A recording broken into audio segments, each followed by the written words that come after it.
Fala pessoal, aqui é o Caio Coppola, eu sou comentarista político e colunista da Revista Oeste, uma publicação corajosa que não se rendeu à autocensura nessas eleições. Estou passando para deixar um recado público ao senhor Lula da Silva. Por isso, eu conto com a sua ajuda para compartilhar esse vídeo e fazer a minha mensagem chegar ao nosso ex-réu e provável futuro presidente. Lula, parabéns por enganar tantas pessoas por tanto tempo. Mentir é uma arte e o senhor demonstrou inigualável talento. Até por isso, nós não nos ressentiremos com seus milhões de eleitores. Afinal, entre eles, há milhões de vítimas. Democratas que somos, nós pagaremos pelo pecado que não é nosso e, comprovada a lisura dessa eleição, acataremos a aparente vontade da maioria, reconduzi-lo à cena do crime. Contudo, Lula, saiba que nenhuma maioria tem o poder de tornar o errado certo. Assim como uma eleição não tem o poder de reescrever o passado. As vantagens indevidas existiram, as condenações existiram, e o senhor não é, nem nunca será, inocente aos nossos olhos. Inocente, senhor Lula, é quem não cometeu crimes, não quem se livrou da justiça. Aliás, falar em livramento, antes do Brasil se livrar do PT, lá em 2016, a economia chegou a encolher 7%, quase 3 milhões de empregos formais foram extintos, mais de 60 mil brasileiros eram assassinados por ano e as empresas estatais eram antros de corrupção e fontes de prejuízo. Mas agora, Lula, a sorte lhe sorri mais uma vez. O senhor receberá de mão beijada um Brasil muito melhor do que o país em crise que o seu partido quadrilha entregou ao povo quando foi expulso do poder há 6 anos. Apesar da pandemia, da seca e da guerra, hoje a nossa economia cresce com responsabilidade fiscal, preços sob controle e geração de emprego. São 5 milhões de novas vagas com carteira assinada desde 2019. Segundo o IBGE, o desemprego formal e informal recuou quase 30% de lá para cá. É o menor índice em 7 anos, com a maior população ocupada já registrada. 100 milhões e 200 mil trabalhadores ativos. A Previdência, principal responsável pelo déficit nas contas públicas, foi reformada e os gastos com funcionalismo diminuíram pela primeira vez. As empresas estatais saíram do vermelho e ano passado apresentaram lucro recorde, 187 bilhões de reais.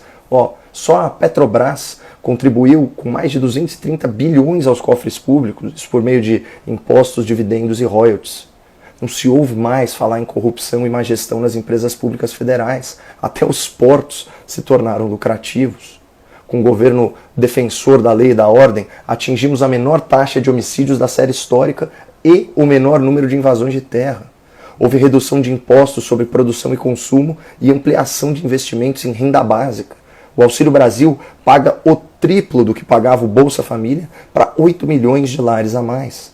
O país se digitalizou e 40 milhões de cidadãos passaram a integrar o sistema bancário incrementado aí pelo Pix, aquela forma gratuita e instantânea de pagar e receber.